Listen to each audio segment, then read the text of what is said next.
16. Los diezmos de Malaquías 3:10 tenían que ser, hermanos, de los productos del campo y del ganado. Observad la frase en el pasaje: y haya alimento en mi casa. Alimento, no dinero, sino alimento, es decir, granos. El alfolí era sencillamente un almacén, era la casa, el templo en Jerusalén, el lugar, el almacén donde se almacenaban todos estos alimentos.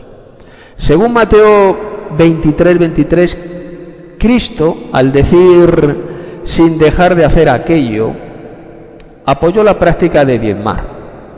Por lo tanto, puesto que la aprobaba Jesús, la pregunta es: ¿debiéramos diezmar nosotros los cristianos?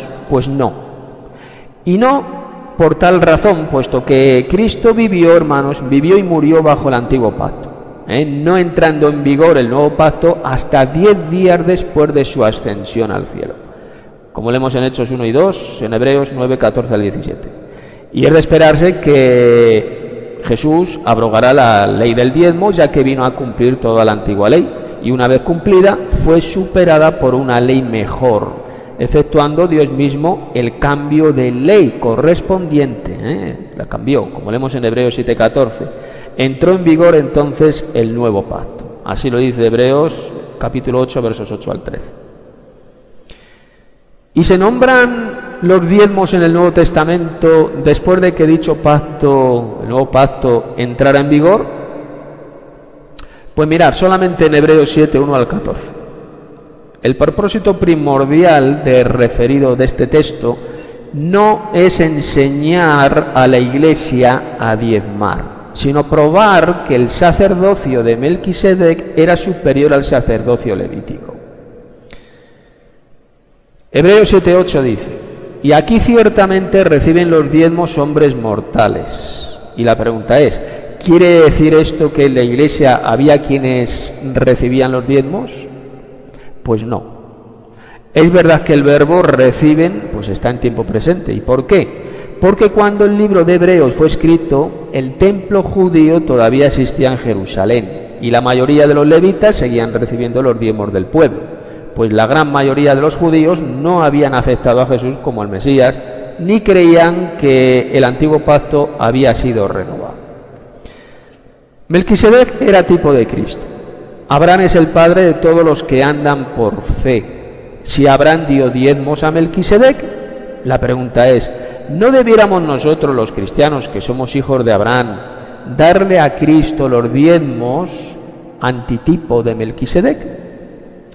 Mira, la Escritura no nos presenta,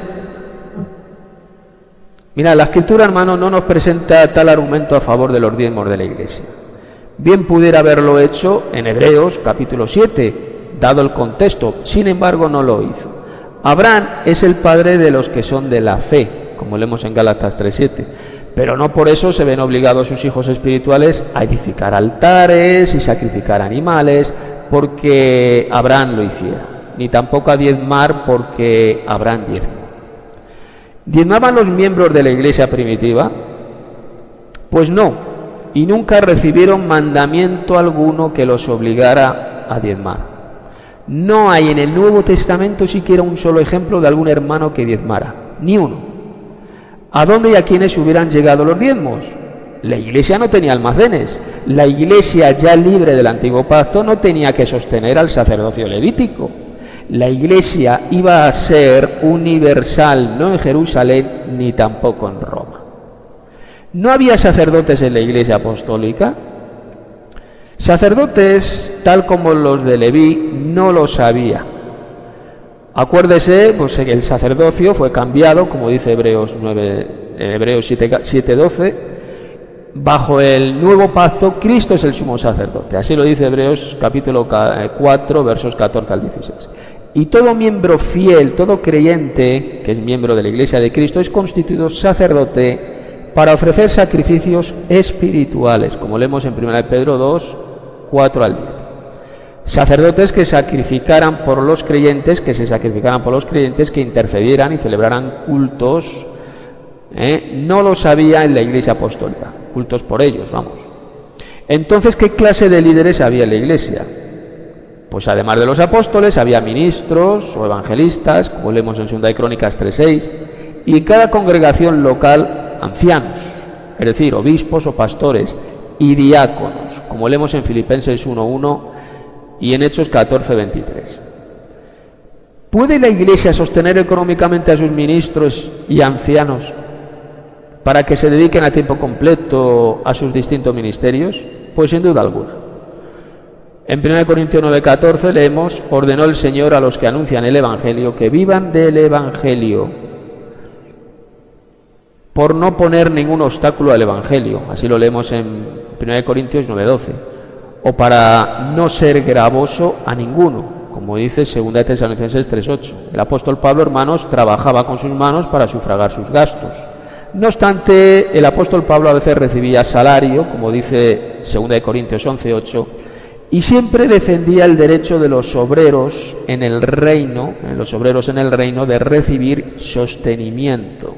Esto lo podemos leer en 1 Corintios 9:1 al 15, 2 Tesalonicenses 3:6 al 10, Filipenses 2:25, 4:10 al 20, o en 1 Timoteo 5:17-18. En 1 Corintios 9:9 el apóstol Pablo cita la ley de Moisés, donde está escrito: no pondrás bozal al buey que trilla. ¿Implica su argumento, este argumento de Pablo, que la ley de Moisés aún está en vigor y que los cristianos debiéramos apartar el diezmo para sostener a los evangelistas y obispos? Pues de ninguna manera. Citar la ley de Moisés no quiere decir que dicha ley esté aún vigente. Solo significa que la parte citada apoya la enseñanza que se quisiera presentar sin contradecir doctrina alguna del Nuevo Testamento. El mandamiento: no pondrás bozal al buey que trilla, como dice Deuteronomio 25:4, nada tenía que ver con los diezmos, absolutamente nada. Los bueyes no se comían los diezmos, ni tampoco viven de diezmos los obreros de la Iglesia. En 1 Corintios capítulo 9 verso 13 escribe el apóstol Pablo lo siguiente: los que trabajan en las cosas sagradas comen del templo. Y la pregunta es: ¿no es esta una referencia a los diezmos? Sí, probablemente. Se trata a lo mejor de los sacerdotes levíticos que comían de los diezmos traídos al templo judío en Jerusalén. El templo aún existía cuando fue escrito 1 Corintios, y los levitas trabajaban en el templo, viviendo en parte por de los diezmos. Su ejemplo es uno de entre muchos traídos por el apóstol Pablo para probar que los ministros en la Iglesia también tienen derecho de recibir sostén. Otros ejemplos eran: ¿quién fue jamás soldado a sus propias expensas? ¿Quién planta viña y no come de su fruto?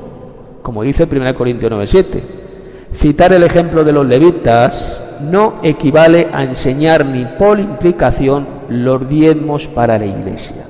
Si los diezmos fueron abolidos cuando fue clavado el antiguo pacto en la cruz, ¿cómo se sostendrían los ministros del nuevo pacto? Esa es la pregunta. Pues mediante las ofrendas voluntarias apartadas cada domingo por los cristianos. La regla del Nuevo Testamento es: cada primer día de la semana cada uno de vosotros ponga aparte algo según haya prosperado. Así lo dice 1 Corintios 16:2. Cada primer día de la semana, todos los domingos, no los sábados ni los demás días, sino los domingos, cada uno, es decir, todos y cada uno, no solamente unos pocos, ponga aparte algo. Algo, no el diezmo, sino algo. Fijaos, podéis comparar con 2 Corintios 8:1 al 12 o el capítulo 1 de versos 7 y 8. Los fondos, el dinero así recaudados, pueden ser usados pues sencillamente para socorrer a los necesitados, tal como leemos en Romanos 15:26, y para suplir las necesidades de los predicadores, de estos evangelistas. Eran evangelistas itinerantes que se dedicaban a predicar el Evangelio y por lo tanto necesitaban la ayuda de las iglesias, como leemos en Filipenses capítulo 4 versos 10 al 20. Además, los cristianos estaban pues en el deber de brindar el hospedaje a los ministros de la palabra, los evangelistas, cooperando con ellos y encaminándolos para que continuaran sus viajes evangelísticos.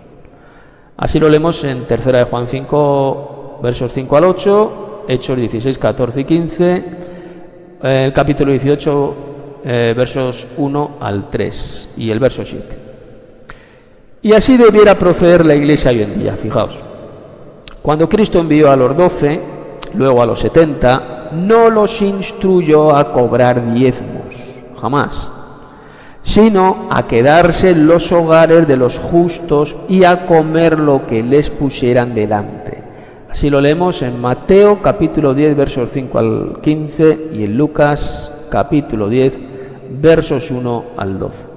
Bien, pues hasta aquí la primera parte de este estudio magnífico sobre el tema del diezmo, un estudio que ha sido escrito por el hermano Van Quintero.